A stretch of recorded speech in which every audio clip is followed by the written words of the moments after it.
Assalamu alaikum, I'm Aisha and you're watching Samaa News. Here are today's headlines.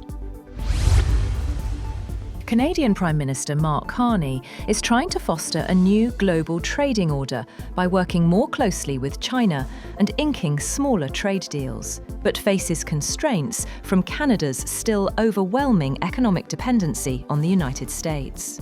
Last week, Carney took his trade diversification push further than his allies in Europe by signing a deal with China, and aims to project Canada as a potential leader in a new global trading order after US President Donald Trump's tariffs upended long-standing relationships. Russia says it currently has no specific contacts with the United States regarding the imminent expiry of the New START nuclear arms control treaty.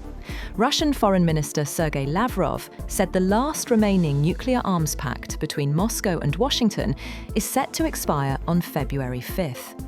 The treaty limits the number of deployed nuclear warheads held by the world's two largest nuclear powers.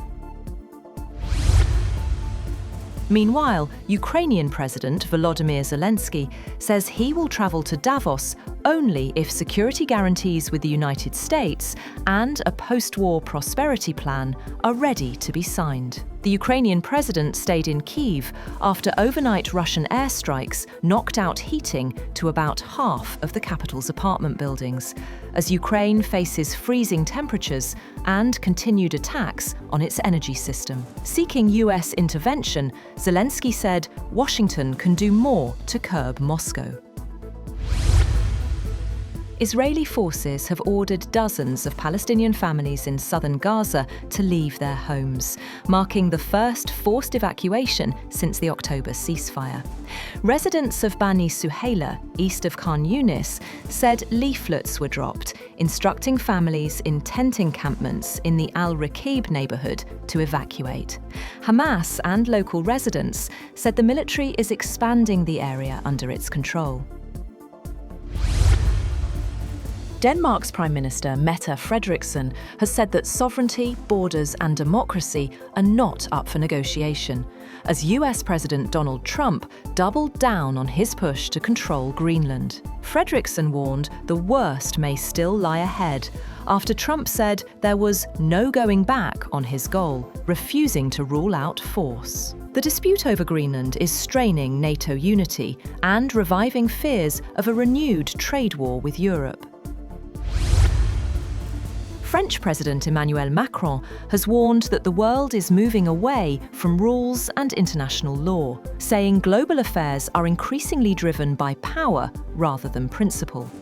Speaking at the World Economic Forum in Davos, Macron said international law is being trampled and imperial ambitions are resurfacing, marking what he described as a dangerous shift toward the law of the strongest. US President Donald Trump has shared messages from French President Emmanuel Macron, in which Macron questioned Washington's approach to Greenland and proposed broader diplomatic engagement. In the messages posted by Trump, Macron said he did not understand the US stance on Greenland and suggested hosting a G7 meeting. He also proposed inviting leaders from Ukraine, Denmark, Syria and Russia on the sidelines of the summit, and invited Trump to attend a dinner in Paris. On the other hand, Trump has said he will impose a 200% tariff on French wines and champagnes, a move he claimed would push French President Emmanuel Macron to join Trump's Board of Peace initiative aimed at resolving global conflicts. When asked by a reporter about Macron saying he will not join the board, Trump said nobody wants him because he will be out of office very soon. He said he will put a 200% tariff on French wines and champagnes to make him join. France intends to decline the invitation to join the initiative at this stage. Trump is also expected to meet global business leaders in Davos tomorrow, as the US president's presence looms large over the annual gathering of the global elite in Switzerland. Business leaders, including CEOs in financial services, crypto and consulting, have been invited to a reception after Trump's address to the World Economic Forum's annual meeting. Britain is considering a range of measures to better protect children online, including an Australian-style ban on social media for those below a certain age, and tougher guidance for use of mobile phones in schools.